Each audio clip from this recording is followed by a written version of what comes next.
हाम्रो टिमबाट जिल्ला नगरतर्फका उपाध्यक्षका उम्मेदवार श्री सुरकृष्ण वैद्यज्यू, वस्तुगत तर्फका उपाध्यक्षका उम्मेदवार श्री सुकुन्तलाल हिराचंदज्यू, एसोसिएट तर्फका उपाध्यक्षका उम्मेदवार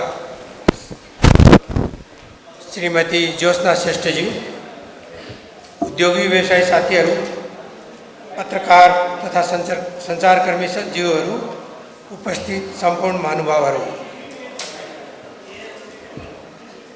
सर्वप्रथम कार्यक्रममा उपस्थित भइदिनु भएकोमा यहाँहरू सबैप्रति हार्दिक आभार प्रकट गर्दछु। हामी सबैलाई अवगत भएकै कुरा हो कि नेपाल उद्योग वाणिज्य महासङ्घको 57औं वार्षिक साधारण सभा यही 28 र 29 गते आयोजना हुँदैछ। साधारण सभाले महासङ्घको नयाँ नेतृत्व समेत चयन गर्दैछ। आसन्न निर्वाचनमा वरिष्ठ उपाध्यक्षमा उम्मेदवारी दिँदैछु।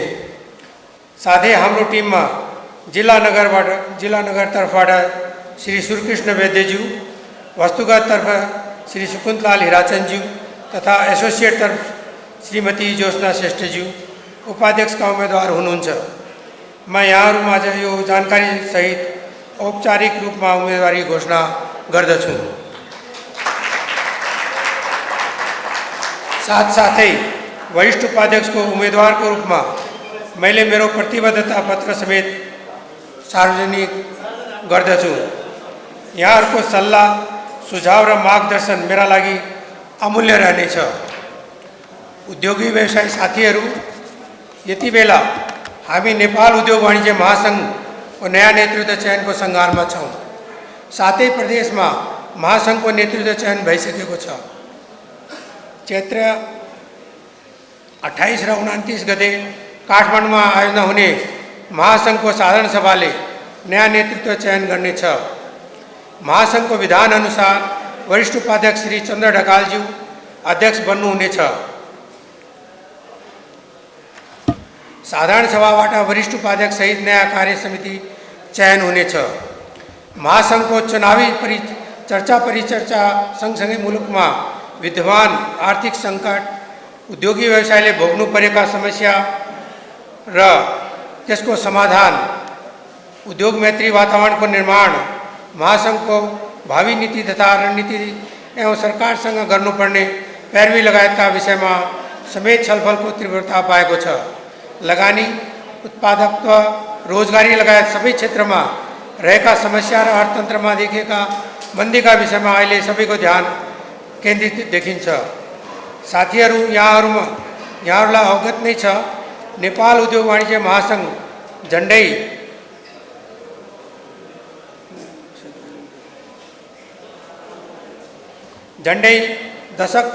6 दशक लामो गौरवशाली इतिहास बोकेको ऐतिहासिक संस्था हो। मुलुकका सम्पूर्ण उद्यमी व्यवसायीहरूको प्रतिनिधिमूलक, अभिभावकीय एवं भरोसायोग्य संस्थाका रूपमा महासङ्घ स्थापित भएको विदितै छ। 2022 सालमा यो सङ्घ स्थापित हुँदाको तुलनामा नेपालको अर्थतन्त्र अहिलेको झन्डै 100 गुणाले वृद्धि भएर रु 45 खरब पुगेको छ।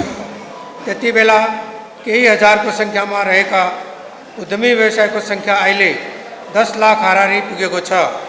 मुलुकको अर्थतन्त्रमा निजी क्षेत्रको लगानी, भूमिका र योगदानको हिस्सा झन्डै 80% को हाराहारी पुगेको अनुमान छ।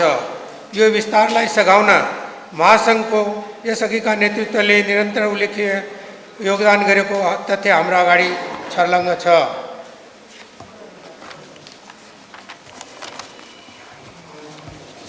महासङ्घलाई आजको अवस्थासम्म ल्याइ पुर्याउने पूर्व अध्यक्ष तथा अग्रज सबैको योगदानको म यो महत्त्वपूर्ण सभामा स्मरण गर्न चाहन्छु।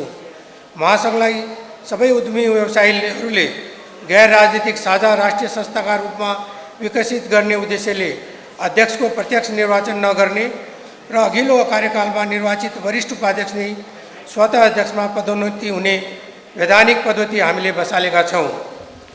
यो पद्धतिलाई संस्थागत र दिगो बनाउने र क्रमशः वरिष्ठ उपाध्यक्ष लगायतका पदमा पनि सर्वसमितिको अभ्यासलाई विस्तार गर्दै लैजानु श्रेयस्कर हुनेछ भन्ने मैले महसुस गरेको छु। निर्वाचनभन्दा सहमतिकै बाटोबाट अघि बढ्न सकेमा सुनमा सुगन्ध हुनेछ। निर्वाचन भएको खण्डमा पनि त्यसलाई स्वस्थ र मित्रवत प्रतिस्पर्धाका आधारमा अघि बढाउन भन्ने मेरो मान्यता रहेको छ।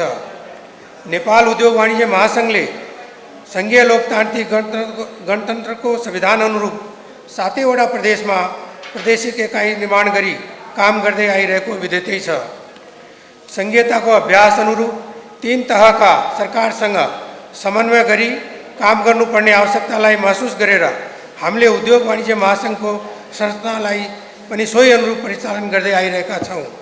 नेपाल उद्योग वाणिज्य महासङ्घको विरासतलाई अझ उच्च राख्न तथा मुलुकभर उद्यम व्यवसायको विस्तार र संरक्षणमा योगदान गर्न थप सक्षम बनाउन प्रदेश च्याप्टरहरूको भूमिका थप बढाउन जरुरी छ भन्ने मैले महसुस गरेको छु। यसका लागि प्रदेश सचिवालयहरूलाई सुदृढ र सक्षम बनाउन केन्द्र, प्रदेश, जिल्ला तथा नगरबीच समन्वय र तालमेल मिलाउन आवश्यक छ। व्यावसायिक हक हितका कार्यलाई अघि बढाउन महासङ्घको सशक्तताका लागि प्रदेश च्याप्टरहरूलाई थप सबल र सक्षम बनाउँदै जिल्ला तथा नगर उद्योग वाणिज्य सङ्घहरूलाई समेत सबलीकरण गर्ने प्रयासलाई थप तीव्र बनाउन जरुरी छ। आज सबैले खोजेको समृद्धिको चाहना पूरा गर्न महासङ्घले सरकारको सहकार्यमा मुलुकको आर्थिक विकासको समग्र प्रयास अघि बढाउन आवश्यक छ।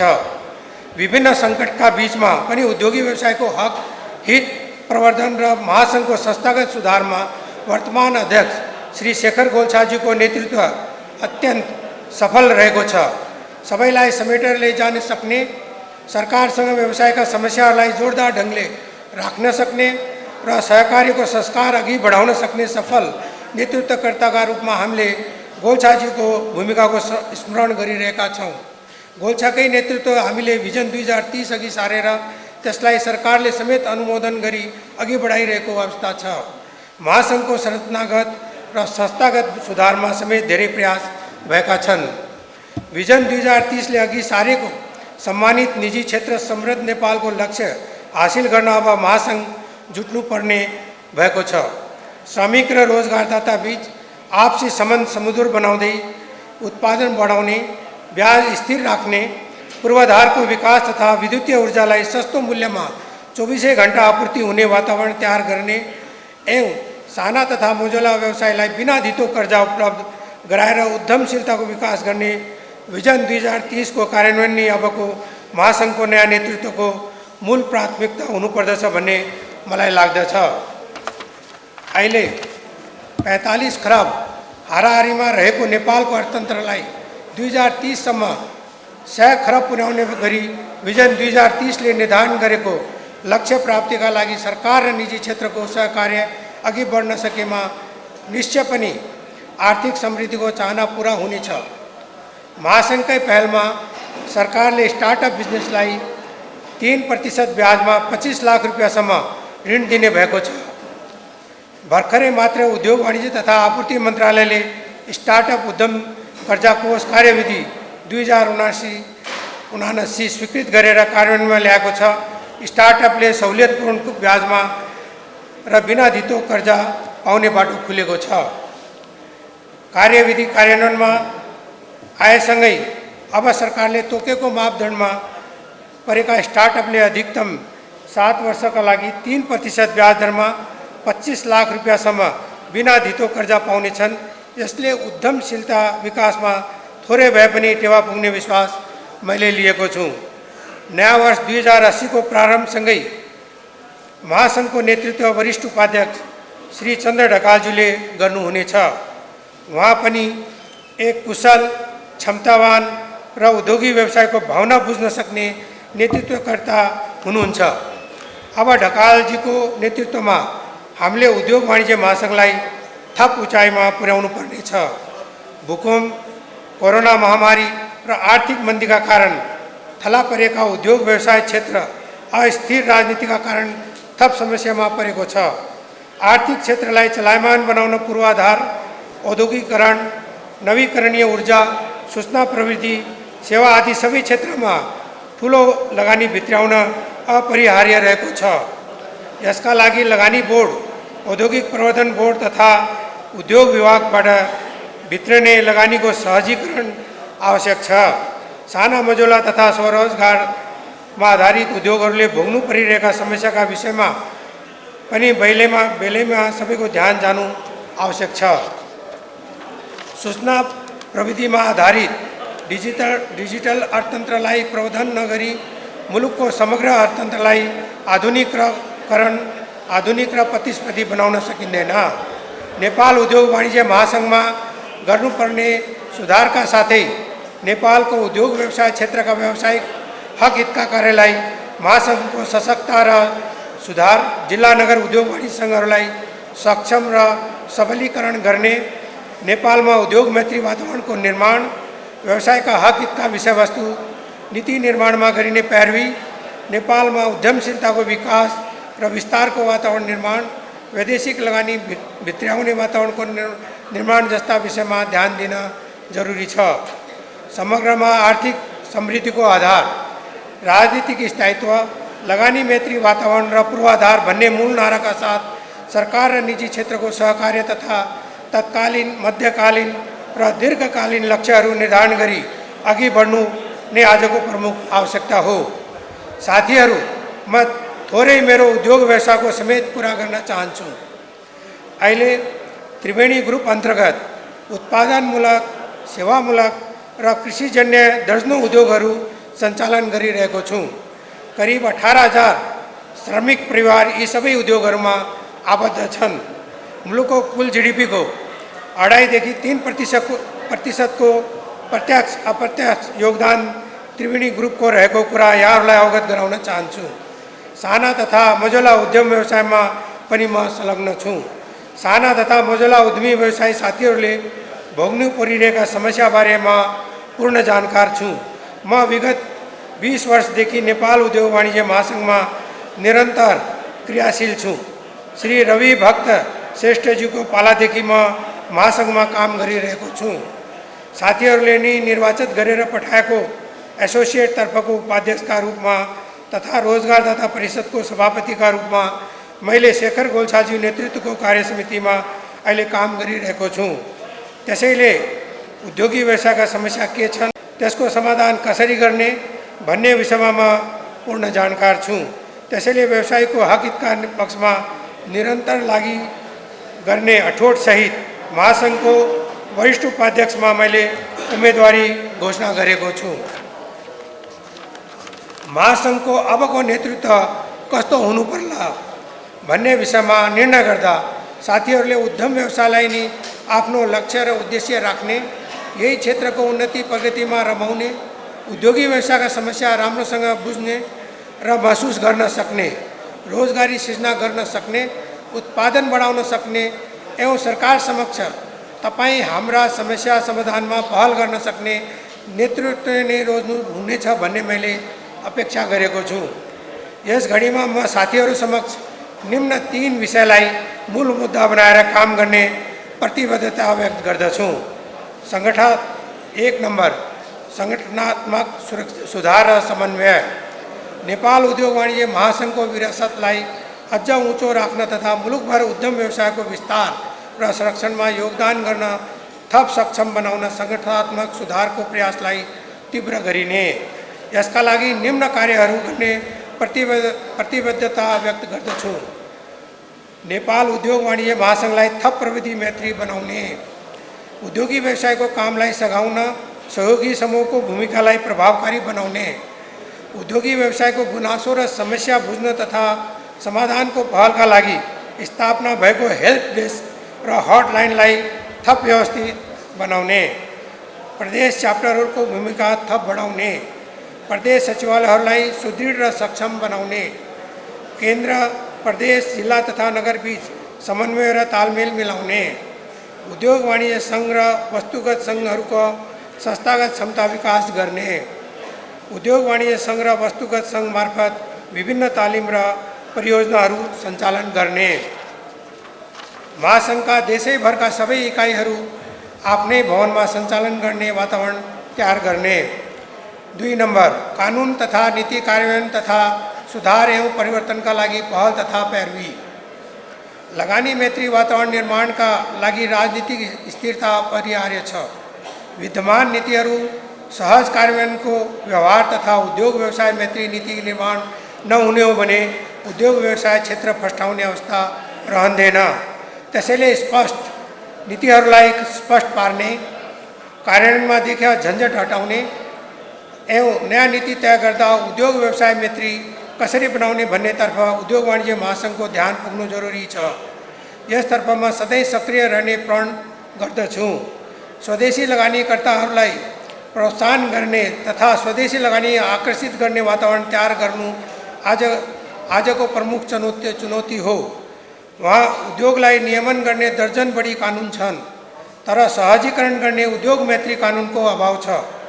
संघीय प्रदेश र स्थानीय सरकारले आफ्नै ढङ्गले काम गरिरहेका छन्। नीतिगत र कार्यगत समन्वय छैन। यसको प्रभाव उद्यम व्यवसायमा परिरहेको छ। तसर्थ सबै तहका सरकारका नीतिमा तादात्म्यता हुन जरुरी छ। कानुन तथा नीति कार्यान्वयन तथा सुधार एवं परिवर्तनका लागि निम्न कार्यहरू गर्ने प्रतिबद्धता व्यक्त गर्दछु। कंपनी दर्ता र सञ्चालनमा आइपर्ने समस्या हटाउने तथा एकल बिन्दु सेवा केन्द्रलाई जनशक्ति, साधन स्रोत र अधिकार सम्पन्न तथा उच्च प्रविधिमा आधारित सेवा मैत्री बनाउन सरकारको ध्यान आकर्षण गराउने। उद्योग तथा कल कारखानामा 24 घण्टा विद्युत आपूर्तिको सुनिश्चितता गर्ने। उद्योगी व्यवसायले भोग्नु परिरहेका प्रशासनिक ढिलासुस्ती हटाउने। लगानीकर्तालाई सम्मानित नागरिकका रूपमा व्यवहार गर्ने वातावरण तयार गर्ने। विदेशी लगानीको संरक्षण र सुरक्षामा विशेष पहल गर्ने। दक्ष श्रमिकको माग पूरा गर्ने तर्फ सरकारको ध्यान आकर्षित गर्ने एवं श्रम सम्बन्ध सुधारको पहल गर्ने। कर प्रणालीलाई झन्झट मुक्त र सरल बनाउन पहल गर्ने। उद्योग स्थापना र सञ्चालनमा आइपर्ने स्थानीय समस्या तत्काल समाधान हुने वातावरण तयार गर्ने। कच्चा पदार्थ आयात तथा निर्यातमा आइपर्ने समस्या निराकरण गर्ने। भन्सार जाँच पास तथा राजस्व भुक्तानीको प्रक्रियागत जटिलतामा सरलीकरणको पहल गर्ने। स्वदेशी कच्चा पदार्थ प्रयोग गरी उत्पादन हुने वस्तु निर्यातमा नगद प्रोत्साहनको नीतिगत व्यवस्था मिलाउने।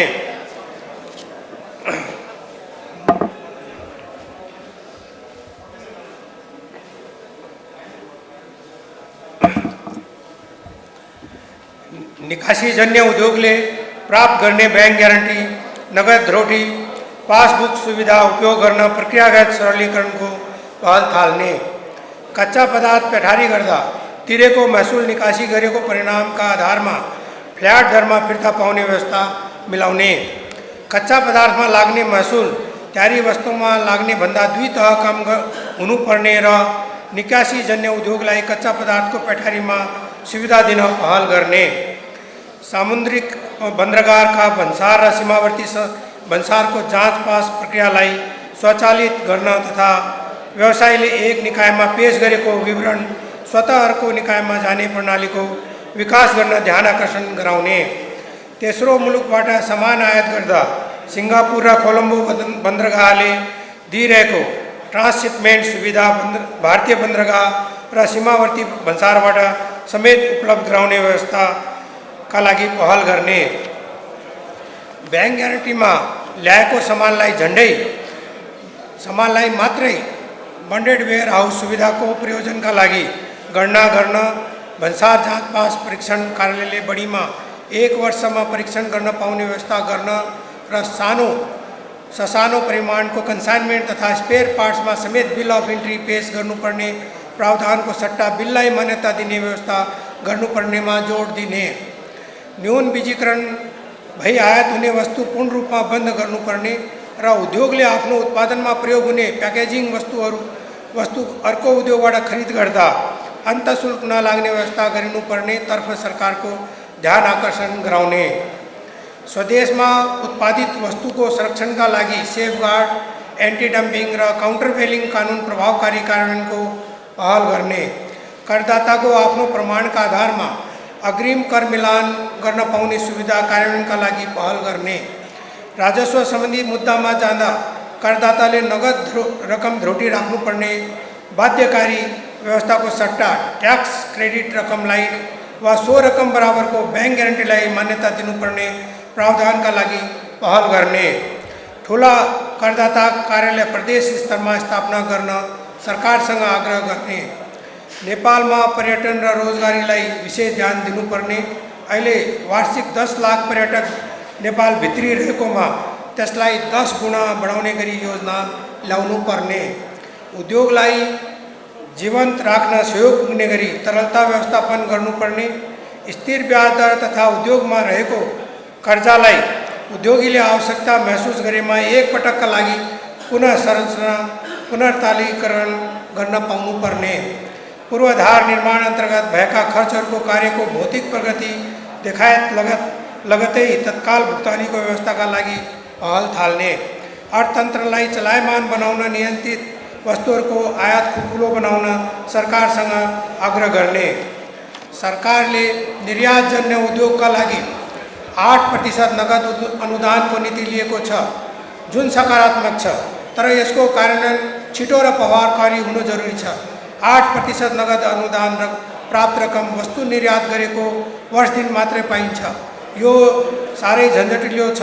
यो नीति पुनरावलोकन गरेर महिना दिनभित्रै छुट प्राप्त रकम फिर्ता पाउन व्यवस्थाका लागि पहल गर्ने, सीमा क्षेत्रका उद्योगी व्यवसायले भोग्नु परिरहेका समस्याको समाधानका लागि पहल थाल्ने, स्टार्टअप नीतिलाई थप प्रभावकारी बनाउन आग्रह गर्ने, साना तथा मझौला उद्योग व्यवसायलाई प्रोत्साहन र प्रवर्धन गर्न छुट्टै नीति तह गर्न पहल गर्ने, विदेशमा काम गरेर कमाएको रकम उत्पादनमूलक उद्योगमा लगानी गरी प्रतिफल प्राप्त गर्ने वातावरण तयार गर्ने, विदेशमा सिकेको सिप अनुसारको उद्यम व्यवसाय गर्न चाहने युवालाई बिना धितो सहुलियत कर्जा उपलब्ध गराई उद्यमशीलताको विकास गर्ने।